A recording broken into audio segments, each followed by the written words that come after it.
Hey amigas, welcome back to another one of my videos. For those that don't know me, my name is Beverly, and for those that are returning, thank you guys so much for joining me today. As you guys might have already seen by the title of the video, I'm going to be converting and setting up my EcoSolvent printer. It has been a long time awaited for this moment, but it is finally here. So if you guys want to see how I do it, go ahead and keep on watching.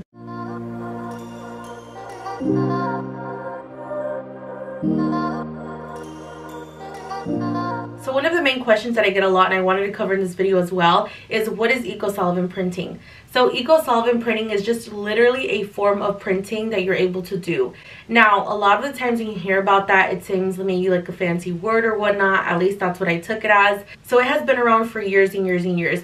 The only thing is that you would always see EcoSolvent printing on these big, wide format commercial grade printers, which could be like the Mamaki printers, the Roland BN20s, or any type of EcoSolvent printer that is that commercial grade, and normally it is a cutter slash printer all together at one. Now a lot of people, what they're starting to do, they're actually starting to take these desktop printers and they're converting them over to EcoSolvent. Why? Because it's way cheaper to do so.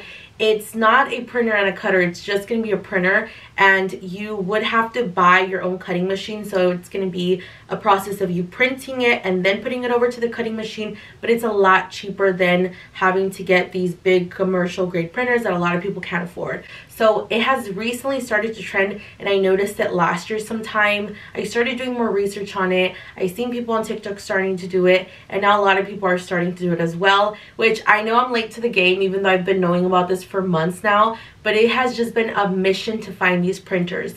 So I'm going to go ahead and talk a little bit more about what materials I'm using and everything. But first and foremost, I wanted to let you guys know, if you guys are wanting to learn more about EcoSolvent printing and how it differs from sublimation, because I know a lot of people get confused, I actually do have a blog post over on my website, and you guys can totally check that out and read the article, and then it really does give you the breakdown of materials, budget cost, what the difference is, how much more you would have to like go out of your way to do, because you know you have a two-step process versus a one, and just a lot more information covering that, as well as I have videos here on YouTube already covering what is sublimation, and that way you know the real differences and key differences between each of those two methods, so you're not confused and you're able to choose what is best for your business. So with that being said, I'm going to go ahead and link everything down below here in my description of the video, and I will also tag them somewhere here on the screen. So let me go ahead and get started and show you guys the materials that I'm using. So these are the materials that you will need from start to finish, from setting it up all the way to converting it and to then printing and starting to use it. So I'm using EcoSolvent ink, which this one is from Eco Rush on Etsy. I purchased it directly through them on Etsy, and I'm not sure exactly, I'll put price point here somewhere on the screen, but it wasn't too bad, and it has the 4 primary colors, which is black, magenta, yellow, and cyan blue, which is these 4 the main ones that your Ecotank will use. And these are an EcoSolvent ink, but they are water-based. Now, keep in mind that not every EcoSolvent or solvent ink is going to work for this process, okay? It has to be an EcoSolvent water-based ink, because that is the correct one that is for desktop printers. You don't know how many times I've heard people, in nightmares I've heard of people putting regular solvent or EcoSolvent ink into their desktop printers, like a commercial grade ink into this, and it just eats up all of the print heads and all of the insides, and it's just horrible. You guys, make sure it's always an EcoSolvent ink, and make sure you've read reviews and people are actually using it and have had success with EcoSolvent desktop printing, because that's very important. So here's the ink that I'm using. Next thing, because you notice that the bottles don't have the right adapters, or the right attachments I should say, for when pouring them into your Ecotank, I actually purchased these empty bottles, and I got them and a friend helped me get them because they didn't sell them online.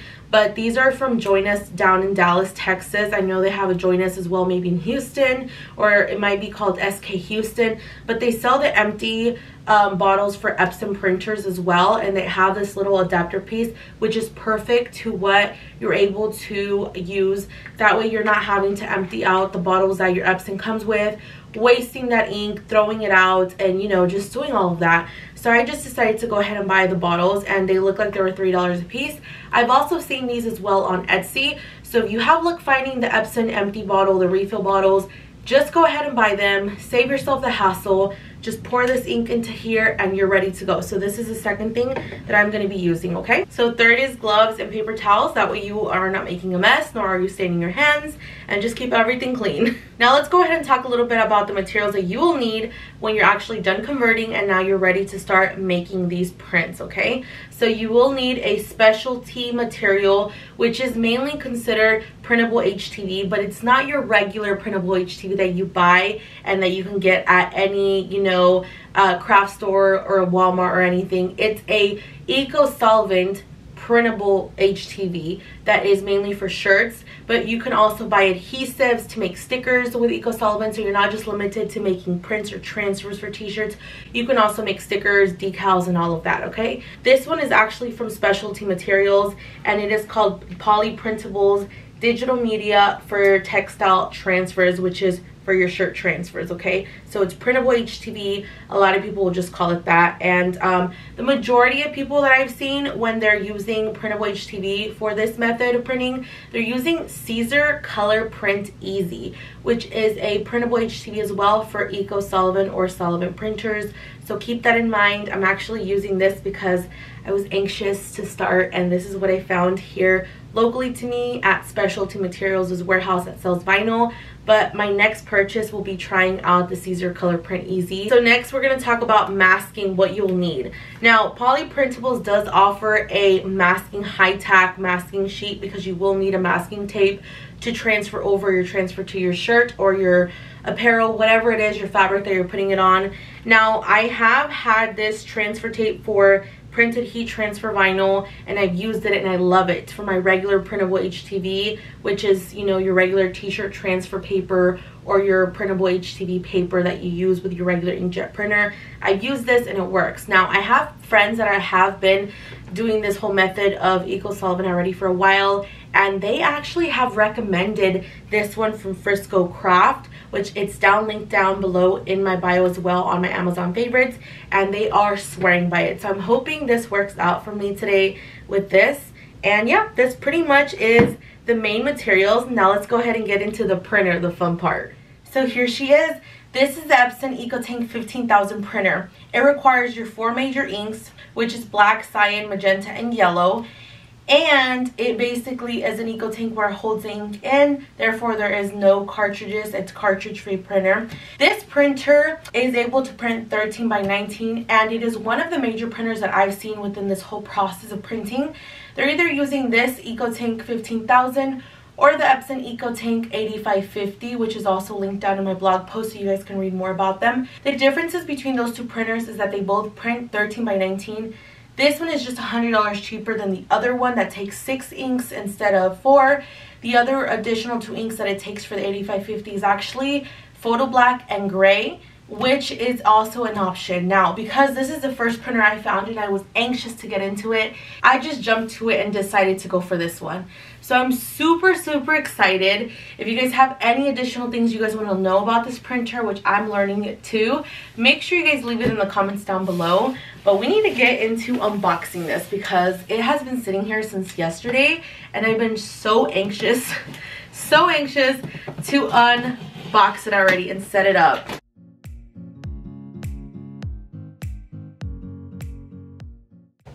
Okay, so my first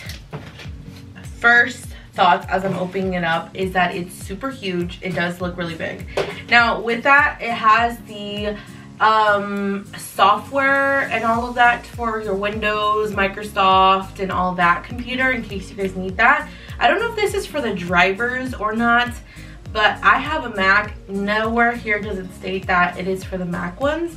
So what I will be doing is actually going through the process of updating the drivers with you guys shortly once we unbox it. Other than that, it has your standard power cable that is just a plug-in for your printer and then one for your outlet wall.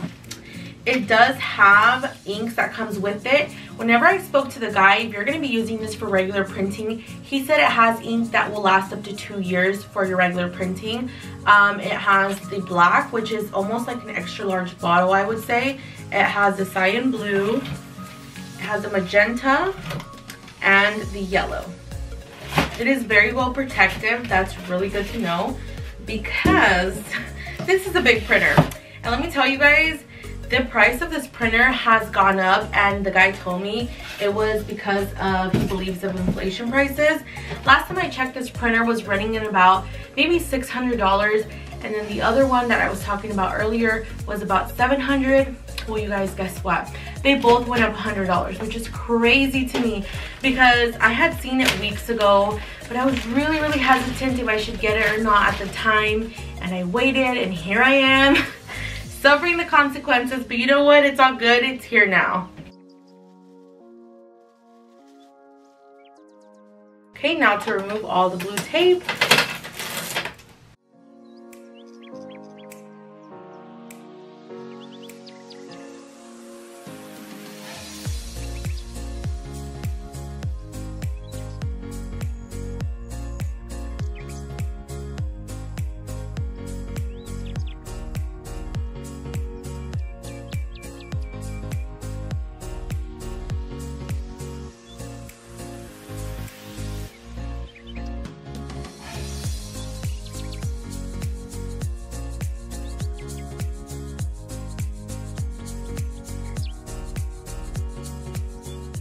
So now that you guys saw the process on how I pretty much unboxed it, I removed the blue tape, I even plugged it into the outlet and everything. But before you are ready to turn on the printer, you first want to add your inks to your printer and then follow the steps necessary, okay? So what I'm going to go ahead and do is I'm just going to put on my gloves and just make sure everything's clean and I don't have a mess, because the last thing I need in this room is another mess. Because it's crazy in here. It gets crazy when I tell you guys, it is. So these are the inks that came with the printer. Remember, if you are converting to EcoSolvent, to sublimation, to anything other than its original purpose, do not add these inks, okay? I've heard nightmares, and it's just crazy, and it's just a drag to get them out. So here are my water-based EcoSolvent inks. And I'm just gonna go ahead and open them up. Here we are. I'm so excited for this. So before I actually go ahead and get into putting this over, I want to make sure it fits into the actual tank itself, because these could be tricky sometimes, and I want to make sure this nozzle here fits this before I transfer anything over. And I also have my little labels here that show the colors, and I will just be labeling these, that way I don't get them mixed up and I know what ink is in here, okay? So I'm just gonna go open that up, and it fits perfectly fine. Like I said, I would hate to throw this ink out. I really don't want to. A lot of people do it. It's really up to you and what you prefer to do, but I am just going to, before I do that, they already say that, but I want to make sure I put Eco Rush, that way I know it's for EcoSolvent and it's not for anything else.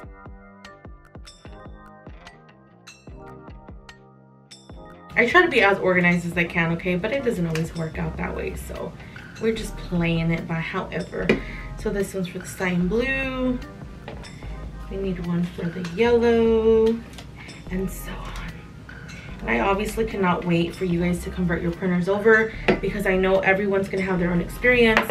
Some people think it's super hard. I've obviously never done this before, but I've seen millions of videos as well, and I don't think it's as difficult, so we are finding out today, aren't we? Here are my labels ready to go. Now let's go ahead and start pouring this over. So I'm just gonna put out my napkin in front of me and just kind of really take my time on this, because I don't wanna mess anything up. This is the Cyan Eco Rush Blue.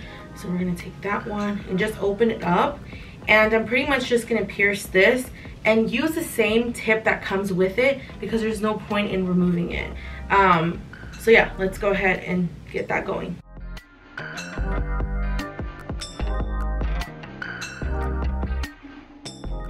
Here's the first one. This is cyan and the blue. Super easy. Not as hard as we all thought, did we? And actually very clean. Let's just hope we don't spill.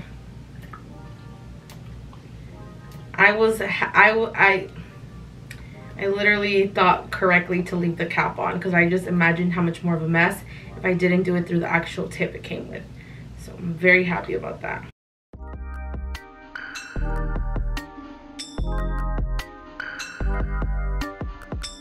Here's this one, secured and tight, ready to go. I'm not gonna actually pour these in yet. I'm gonna give it a minute before I actually go in and do all of them.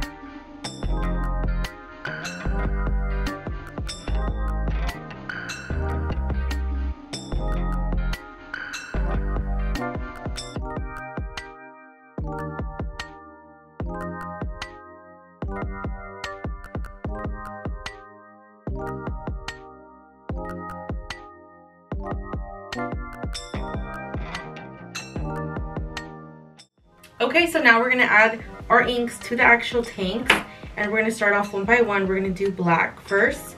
Now the key is not to squeeze, just to simply let it flow. That way you're not adding any extra air to it. So let's go ahead and do the black. And you can hear it go.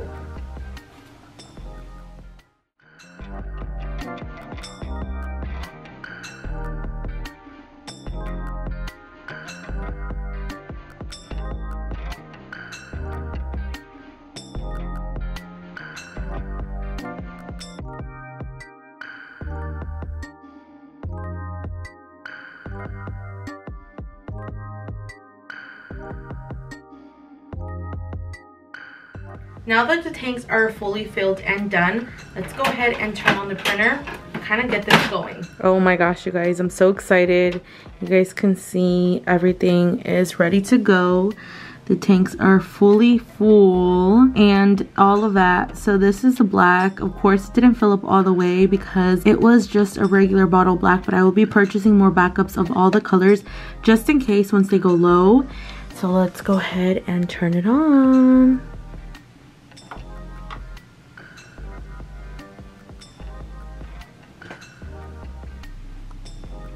Choose your language, which is English.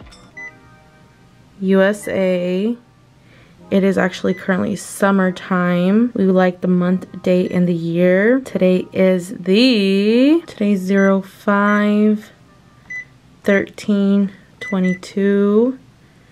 Okay. We like the 12-hour format. It is currently 1:30. Here it goes. So it says processing. Not sure what it's processing exactly, but we'll figure that out. Okay, so it says information. See the start here bundled with printer on or website to complete initialization. Okay, so let's go ahead and pull it out. And I also got some paper here ready just in case, but this is ready to go.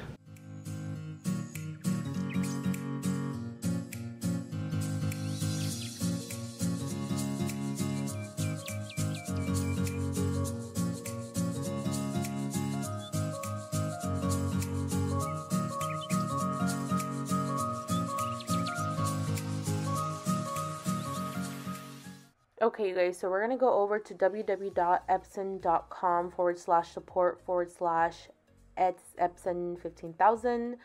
And once you are here, you're going to go to pretty much your drivers and utilities. If you scroll down, you go ahead and hit download. I have a Mac, so it might be a little bit different, but like I mentioned at the beginning, double click on the downloads and then hit that Epson icon, and then you should pretty much be able to start downloading and installing into your computer.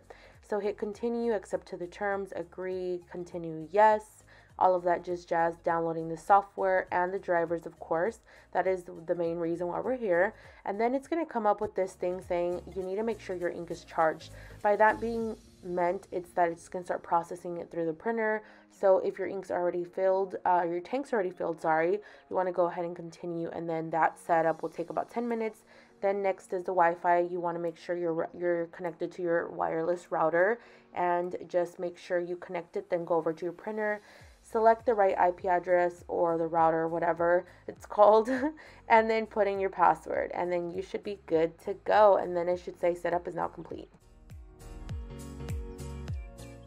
For this next process, you want to make sure that it is connected. So you want to make sure it's all connected to your computer, and now it's going to start the process of figuring out the printer. That way it's connected. And then you want to do all of your print testing, which they are all the adjustments, the nozzle checks, all of the different type of testing that the computer does, or the printer I should say. just to make sure everything is correctly done. And once you do all those tests and it pretty much passes and you're content with how it's printing, you'll just go ahead and finish it off and just proceed. And yeah, just repetitive stuff, you guys. It's super simple, super easy. It's not as hard as I thought. I did not add the facts just because I'm not going to be using it. That's just for EcoSolvent. I also did not register it because I know it's not going to have warranty after this. So now it's just searching for my printer. There is the Sublimation one that I have already, the Epson 2720 and the 15000. You put in your address or create an account and it's all good to go. And now it says it's connected.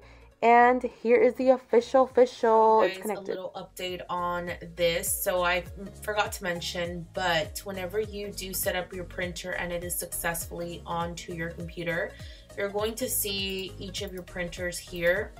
Keep in mind I have a Mac again, so it looks a little different. And you can actually rename this. So you can do rename printer, rename it what you want. This is my Sublimation, which is my 2720. This is my Epson Ecotank 15000 for EcoSolvent. So the way that you know that if you actually downloaded the drivers correctly and it's up to the most current version, you would go to Options and Supplies. Here you'll see where it says driver version. It's supposed to be at a 10.85. That is the most up to date. And here under Options, you have other options you can move around with. Supply levels, utility as far as doing your print head cleanings, and all that. So I just really wanted to show you guys mine's at a 10.85 version. Okay, amigas, well, there you have it. That is how I converted my Epson Ecotank 15000 printer into an EcoSolvent printer from start to finish, showing you guys how to do the drivers and everything. I hope this really does help a lot of you guys. A lot of the time you guys think it's so complicated and there's a lot more to it, and there really isn't. It's just as easy as setting up a regular printer, especially with one of these. Now stay tuned for my next video, which I will show more in an in-depth process on how to make these transfers for your t-shirts, how to be able to sell them, how to be able to press them on from start to finish, from the printing process to the cutting process on my cutting machine, and how to apply them and press them and all. I'm so excited, and I thank all of you guys for being here. Now before we do leave, I wanted to invite you guys over to please give me a like. That would help me so much. Comment down below if you guys have any other questions that you guys want me to answer as far as the setting up process goes. And please subscribe if you haven't already. Turn on your post notification bell to be notified every time I upload a video. And I cannot wait to see you guys on the next one. Bye, amigas!